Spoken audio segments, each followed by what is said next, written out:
Good morning. Welcome back to my YouTube channel. It's August 15th, early in the morning. I've decided it's time to harvest my grapes. My name is Grant Kramer, and I am a professor emeritus at the University of Nevada, Reno. Earlier in the week, my grapes were at about 20 bricks, and I was hoping to let them continue to ripen up a little bit more, but the bees are now attacking my berries, as you can see here, and I haven't seen this before, so this is a new phenomenon for me, although several other people in the area have problems with bees. So I think I'm going to have to harvest my grapes tomorrow, as this is too much damage for me throughout the vineyard that I want to bear, and I'm going to have to buy some bee netting for my vines in the future to protect them from this damage. Not too much bird damage, just bee damage. And the grapes are being attacked by the bees, which is making me concerned that they're going to be ruined before I can get them in. So I've decided to beat the bees to the punch by getting here early in the morning while they're still sleeping and harvesting the grapes. So let's get to it.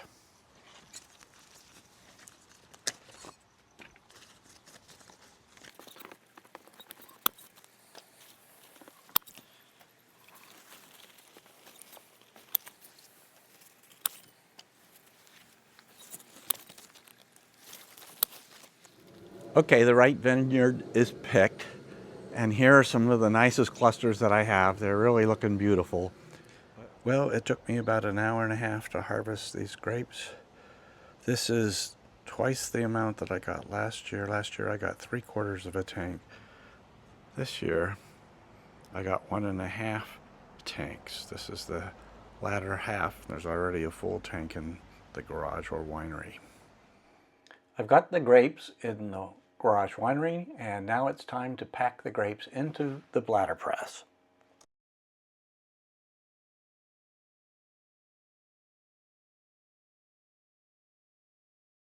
I'm going to put the lid on the bladder press and then turn on the water so that the bladder fills up with water and presses the grapes against the screen, thus crushing the grapes and releasing the juice, which will be collected in the white container below. The pressure is monitored by a gauge and controlled by opening or closing the valve to control the rate of flow of water into the bladder. One generally wants that pressure to go up slowly so as to crush all the grapes.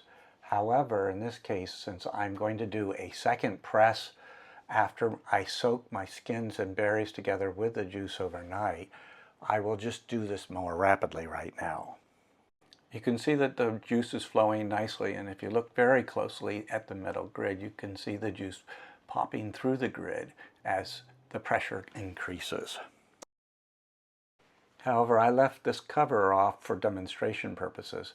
Cover is important because the grapes will press so hard that they'll pop through and you'll get squirts of juice outside. And you want it to all to be collected and caught down below in the container. Okay, the juice has stopped flowing because it's reached the limit of pressing of grapes that I can do. And so now we have to release the pressure, and we do that with a separate valve that releases the pressure from the bladder and allows the water to run down my driveway. If you wanted to, you could hook up a hose to the end and run it out on a hose. Once the pressure has decreased enough, you can remove the lid. The juice has stopped dripping, and you can now add the juice that's in the white bucket into the stainless steel tank.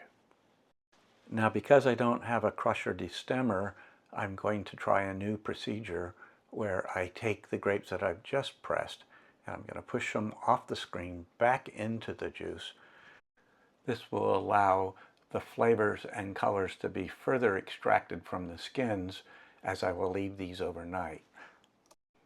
Last year, I did not do this procedure. I just pressed the grapes right off of the skins right away, and the color of my wine was nearly white, only slightly pink. So I'm hoping to get more color this year. And so we'll repeat this process several times until all the grapes are pressed and crushed and put back into the juice. This is what the juice looks like with the pressed grapes being put back in and mixed in. You have a mixture of skins and seeds and even stems. You can pick out some of these stems if you don't want them in there. I love this lift as it makes it very easy to move tanks and other things around in the winery. Okay, I've now pressed all of my grapes, and I now have 2 tanks with 50 liters each of juice, grapes, and skins. This is the time to sulfite your wines to prevent oxidation and to knock out any of the native yeast and bacteria that could contaminate the fermentation. I want to raise my SO2 concentrations to 50 parts per million. Now I could add that as a powder of potassium metabisulfite, or KMBS, but it's easier to make up a 10% solution of KMBS to pipette 4.3 mils into each tank. Okay. It's the next day and I'm starting to press my grapes again for the second time. The color is definitely much darker than it was from the day before. Once all the juice has been pressed, it's time to sample the juice for both sugars and acids. To do this, I use my digital refractometer to get a reading, and then I do a titration for titratable acidity. To learn more about these procedures, see my other videos in my winemaking series on measuring sugars and acids. I've also added some nutrients to the juice to be sure that the yeast have plenty of nutrients and the fermentation will go rapidly. And indeed, on the next day, you can see in this image that the fermentation is moving along very rapidly. Okay, let's summarize what's happened during the harvest. First of all, I had to harvest my grapes too early, or earlier than I wanted to. I was hoping to hold off for another week to get my Brix up to around 21 or 22 and my acids down to at least below 8. But the bees had a different thing in mind. I didn't have this problem with bees last year, so I wasn't prepared for them. But next year I will be prepared for them by getting some bee net and setting up a tent around my grapes sometime in August before the bees want to get to them. They got to them very quickly. After just a couple of days, they were already doing significant damage to my grapes, and I had to make a move to harvest my grapes or I wasn't going to have any grapes left. My yields were much better this year. I got at least twice as many grapes off of my grapevines, and the amount of juice I got was 60 liters, which is 3 times the amount of juice that I had last year. So 60 liters is about 15 gallons. That's going to make me about 6 cases of wine when I'm all done. So that's pretty good. My vineyard is only in its 4th year. I expect in the 6th year, when my grapevines are fully mature, to be maybe doubling that amount. That would be my maximum.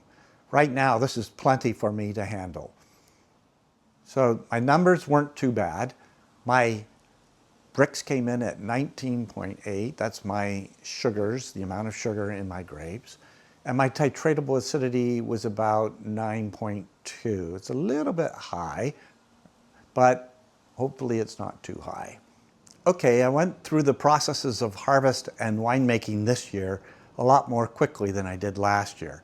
If you're interested in more of the details of each of the steps, then I suggest you go back to my video from last year on the first harvest. Well, that's it. I hope you enjoyed this video. If you liked this video, then please like it on my YouTube channel. This will enable others to view my video or be attracted to it because of your like.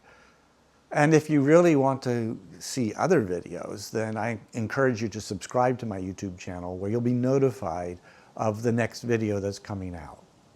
Have a great day.